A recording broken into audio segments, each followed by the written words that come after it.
Bueno, buenos días a todos. ¿Cómo andan tanto tiempo? Bueno, paso a iniciar el Ateneo del día de hoy. Antes que nada, quería comentar que es un Ateneo de un tema que me propusieron y me pareció muy interesante, muy complejo y muy oportuno para esta instancia. Así que vamos a arrancar. Se trata de una paciente que cuando consultó al hospital, en el servicio de traumatología, tenía 2 años. Consultó por una asimetría de columna y un retraso en el inicio de la marcha. Como antecedentes, es una nena de un embarazo múltiple, gemelar, nacida de término, bajo peso para edad gestacional y retardo en las pautas madurativas y hitos del desarrollo. Se le realiza una radiografía de la columna vertebral, más que nada lo que como se ve en la imagen, un poco de la columna torácica, es decir, parte de la columna torácica y lumbosacra. Hubiese sido ideal, me parece, un espinograma en este caso, pero como sabrán, un espinograma sería una imagen que va desde el nivel anatómico del conducto auditivo externo hasta la espina ilíaca anterior superior, y esto no está sucediendo. Pero no importa. Igualmente, con esta imagen, esta radiografía de la columna vertebral, de la parte baja es más que evidente la desviación que presenta esta paciente, esa pérdida de la alineación de la columna vertebral en el plano coronal. Y lo que se puede ver, quizás no está tan bien definido lo que sucede aquí, que podría llegar a ser la causa de esta escoliosis, pero lamentablemente no se ve muy bien. Es decir, vemos hasta la 12ª vértebra torácica, L1, L2, y luego acá se pierde un poco la definición, ¿verdad? Lo que hace traumatología frente a esta nena, solicitan una resonancia magnética.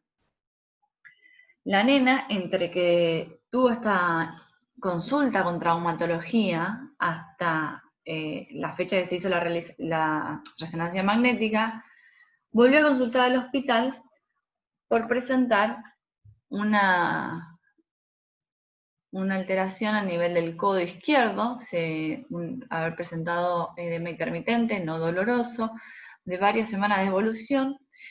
Frente a esta situación se le solicitan varios estudios. Lo que yo pude rescatar, entre ellos, es la tomografía. Se le hace una tomografía como sospecha de osteomielitis por la clínica de la paciente. La tomografía de ambos codos son cortes axiales de la ventana ósea, y lo que se puede ver en codo izquierdo, ¿sí? A nivel del codo izquierdo, se visualiza, principalmente en la región del olecrano, múltiples imágenes hipodensas, líticas en su interior, asociada a una disminución de la mineralización y un adelgazamiento de la cortical. Y además, si uno lo compara, hay un aumento evidente de partes blandas circundantes. Es decir, en primera instancia se puede asociar a una osteomielitis. Pero lo que tenía característico esta paciente es que cuando se realizó la tomografía, obviamente se miró en principio el scan. Y el scan volvía a reflejar esa marcada desviación de la columna vertebral. Entonces se aprovechó este estudio, y lo que se hizo fue analizar esa columna vertebral, y se realizó a través de MPR, corte sagital, corte coronal, y en donde se ve una clara desviación, y entre la vértebra L1 y L3, la vértebra L2 con un acuñamiento lateral y anterior que incluso desplaza la vértebra hacia posterior.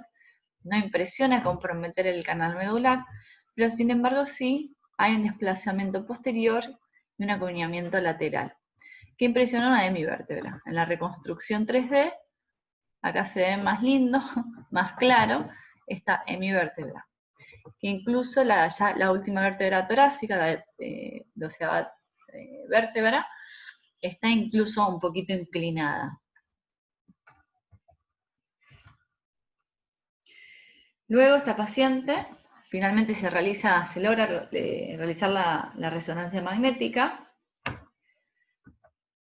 Ahí tenemos secuencias T1, secuencia T2. Recordemos que la secuencia T1, una de las características es que el líquido se ve hipointenso, mientras que en T2 el líquido se ve hiperintenso, en un corte sagital y en un corte axial.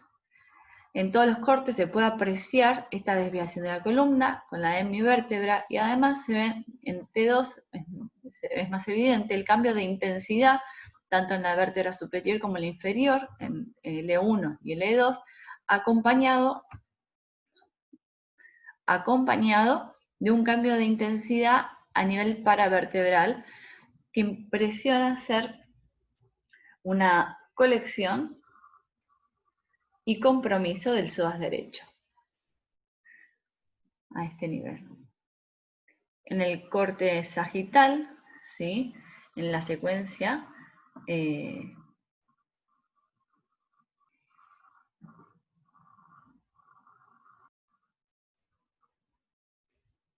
T2, lo que se ve es, también se puede visualizar el desplazamiento posterior de la vértebra e incluso acompañado con una colección epidural.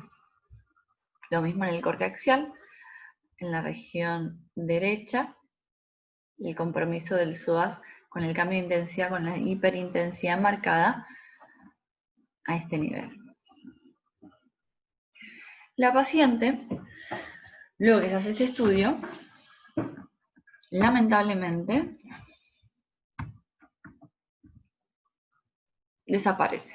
A esta edad tenía 2 años y medio, 3 aproximadamente. Lamentablemente desaparece el sistema, no se vuelve a encontrar, salvo a los 4 años que se produce la corrección de la escoliosis, y luego vuelve a desaparecer y vuelve a consultar más adelante, casi a la edad de los 6 años, por presentar en mano izquierda edema, tumefacción y limitación al movimiento del dedo anular de 1 mes de evolución, y que según la madre lo que refiere es que no respondió al tratamiento antibiótico oral.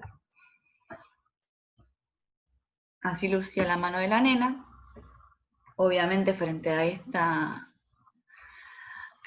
este caso, la nena se interna, se realiza en primera instancia radiografía de la mano, frente y oblicua. En la radiografía se observa una lesión expansiva a nivel de lo que es el dedo anular, en la falange proximal del dedo anular, con áreas de esclerosis, pérdida de la interrupción más que nada de la cortical, sin una reacción perióstica importante. Acompaña un edema de partes blandas. Hay un aumento de más partes blandas, ha sumado un aumento del mismo hueso de la falange comprometida. Es decir, este signo radiológico se llama espina ventosa. Es importante mencionarla. Esta paciente, con esta imagen tan particular, se le solicita un centellograma. En el centellograma lo que se ven es zonas hipercaptantes, principalmente a nivel del codo, ¿sí?, sería a nivel de la fisis proximal de radio y cúbito, a nivel de la columna vertebral, donde se realizaba la fijación postquirúrgica, como antecedente quirúrgico, a nivel también de la fisis distal de la tibia derecha, y de la articulación coxofemoral, lo cual llama la atención esta última, pero probablemente es debido a su postura, digamos, consecuencia de su escoliosis. Luego del centellograma se les solicitan por estos focos, estos múltiples focos hipercaptantes, se les solicita una radiografía de las mismas zonas, radiografía de frente y perfil de la columna, radiografía de miembros inferiores y de la pierna derecha. En la columna se ve la marcada un poquito disminuida debido a su corrección de la escoliosis lumbar levoconvexa con su hemivértebra a nivel de entre el E1 y el E3, con el material de osteosíntesis. Impresiona el resto de los espacios intervertebrales conservados. A nivel de la radiografía de miembros inferiores se ve una disminución de la mineralización, tanto de tibia y peroné, y si acercamos la radiografía de pierna derecha, lo que se ve es a nivel de la metáfisis distal de la tibia una fractura. Probablemente por eso se producía, había una captación en el centellograma. Esta nena además presentaba estas lesiones en piel y en mucosa. Lo que se hizo con esta paciente, se tomaron varias biopsias en cada episodio que tuvo, nunca rescató ningún patógeno. Atrás de esta lesión, finalmente se cultivó y le dio Mycobacterium tuberculosis. Lo que se pensó a nivel multidisciplinario con esta paciente y se llegó a la conclusión que las lesiones óseas se trataban justamente de una tuberculosis osteoarticular. La tuberculosis osteoarticular se la puede considerar dentro del 3 al 5% aproximadamente de las tuberculosis extrapulmonares, luego de lo que es la pleural y la ganglionar. Tanto extravertebral como vertebral, o sea, es decir, extraespinal y espinal, ¿por qué? Porque la mayoría, o el 50%, casi todos, afecta a la columna vertebral, principalmente la región toracolumbar, mientras que el resto afecta a las grandes articulaciones, más que nada aquellas articulaciones que soportan grandes pesos.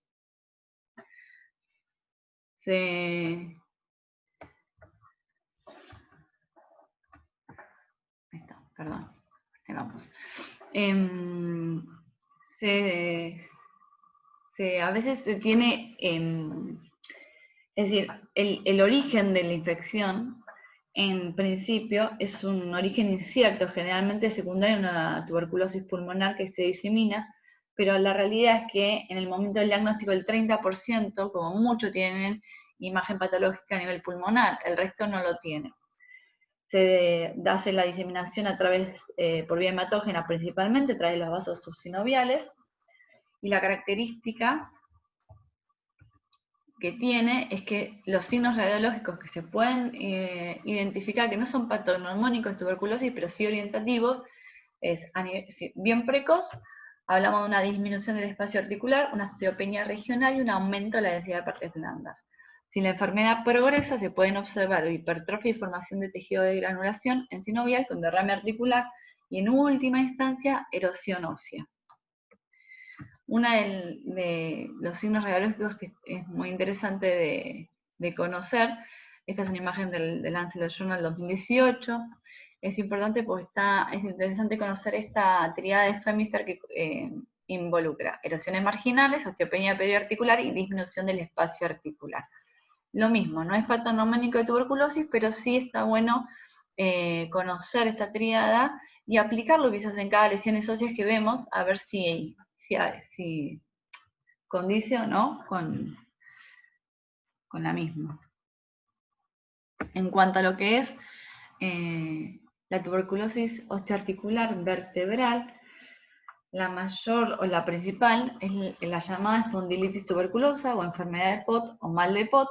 Es una enfermedad que afecta a la columna vertebral, principalmente toracolumbar, entre la octava torácica y la tercera lumbar, y se da la mayoría de los casos en los menores de 10 años. En general es una infección que inicia a través de la parte anterior de las vértebras.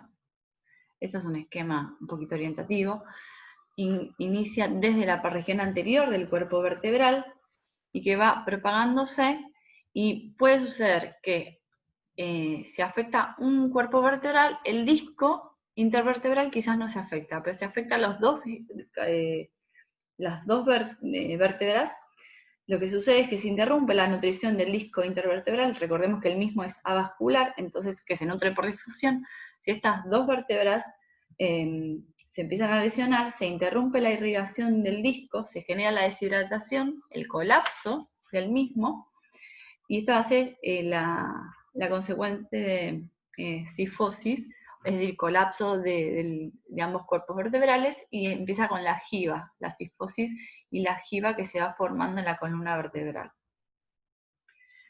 Quizás estaría bueno hacer acá un parate con dos grandes diagnósticos diferenciales. Cuando uno ve imágenes a nivel de la columna vertebral y ve lesiones óseas en los cuerpos vertebrales, uno piensa en varias cosas. Uno de ellos puede ser algo metastásico, un carcinoma metastásico, que quizás la gran diferencia es que no suele afectar el espacio intervertebral.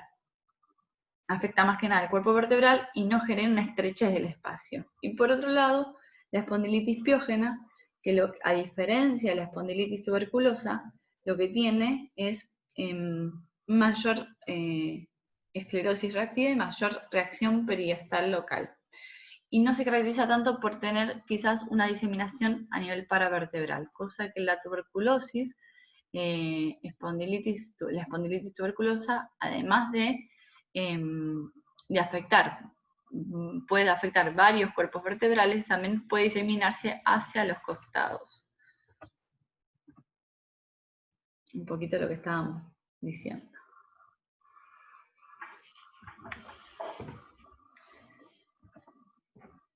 Este se trata de un paciente, también del hospital, un paciente con diagnóstico mal de POT, y lo que se le hizo fue esta tomografía de la columna vertebral, córtex coronal sagital y axial, en ventana ósea, y se evaluó las secuelas que tuvo este paciente. Lo que se ve es a nivel de la columna lumbar, L1 y L2, una disminución del espacio articular asociada a un sindesmofito. En el corte axial se ve bastante claro, es ubicado a nivel anterolateral izquierdo, que condiciona una curvatura leve dextroconvexa, ¿sí? Leve. El resto parecería estar sin inconvenientes, sin ningún tipo de consecuencias. El canal medular se lo ve intacto, sin compresiones. Luego, quise poner algunas imágenes. Quizás esta es una imagen, bueno, como dice ahí la diapositiva, extraída de un trabajo también de un hospital de trauma de emergencias marinas argentinas. Es de un paciente adulto, pero me interesó ver la imagen porque me pareció una imagen muy, muy bonita para este Ateneo. Se ve, ahí tenemos radiografía frente y perfil de la columna lumbosacra, y lo que se ve es una disminución del espacio interarticular entre L1 y L2, y una irregularidad en las carillas articulares.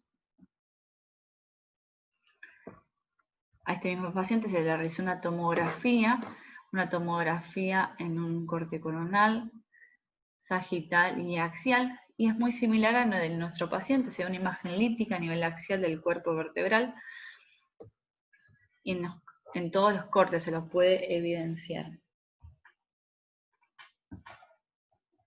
Incluso a nivel paravertebral izquierdo se puede observar lo que impresiona ser un absceso perivertebral. Finalmente, en el mismo paciente se realizó una resonancia magnética de la columna en un corte sagital ponderado en T1, donde se visualiza también una disminución de la señal en los cuerpos vertebrales L1 y L2.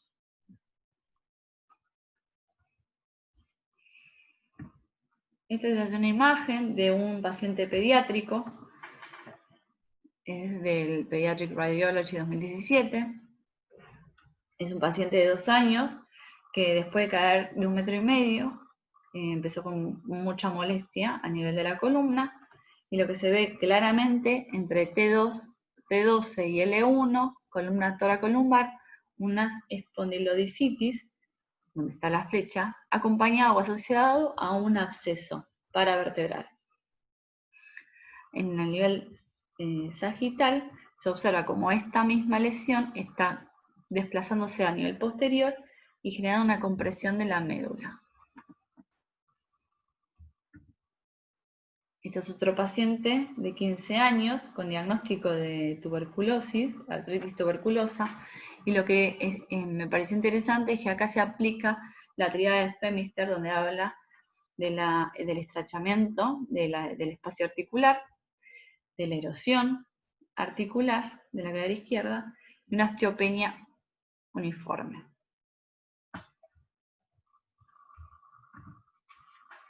Otro paciente pediátrico de 2 años que presentaba un dolor en la rodilla izquierda de varias semanas de evolución. Hay una radiografía de la rodilla izquierda, donde se muestra que en la metáfisis de la tibia se ve lesionada, una imagen que impresiona en la destrucción ósea, un poquito más sutil en la epífisis también. Se le realizó la resonancia magnética, donde se ve el mismo cambio de intensidad también, tanto en la metáfisis como en la epífisis de la tibia.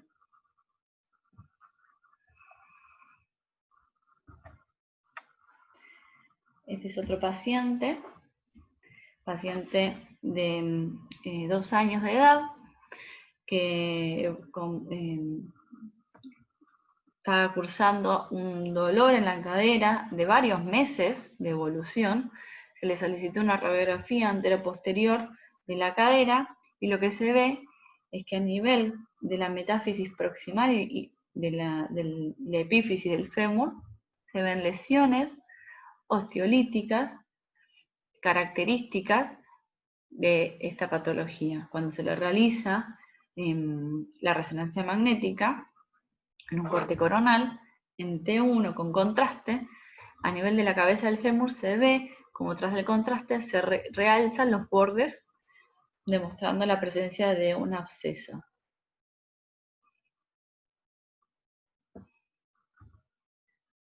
Y esta imagen me gustó ponerla porque es una imagen que se trata de un niño de 11 años con diagnóstico de tuberculosis diseminada, pero con coinfección con HIV. Y esto es lo que produce en pacientes inmunocomprometidos. Este importante compromiso óseo, que si ustedes lo pueden ver, abarca todos los huesos, desde el carpo hasta los huesos tubulares, huesos largos.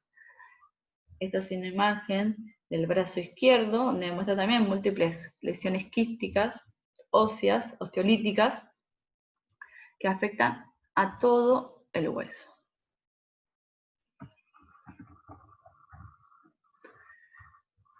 Y como para terminar, una mini conclusión, antes que nada, cuando hay una lesión ósea, siempre hay que sospechar, hay que tener una alta sospecha clínica y tener en cuenta esta patología y tenerla presente.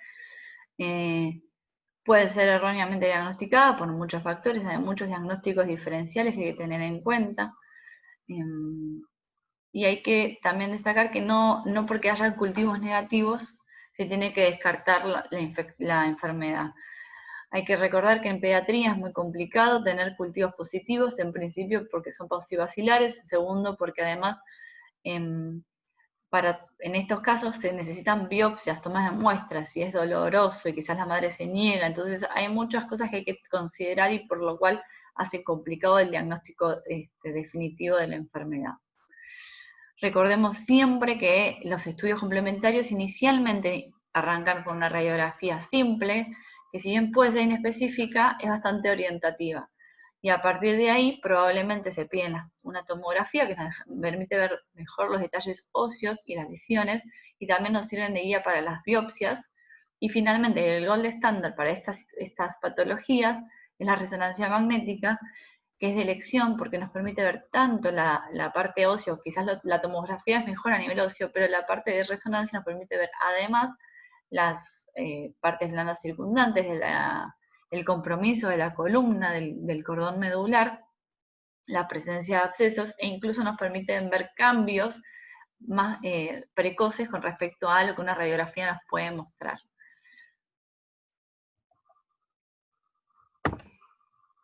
Muchas gracias a todos, muchas gracias por su atención y muchísimas gracias a las dos genias que me aguantaron durante todo este proceso. Acá las vemos trabajando como siempre, así que muchísimas gracias a todos. Hasta luego.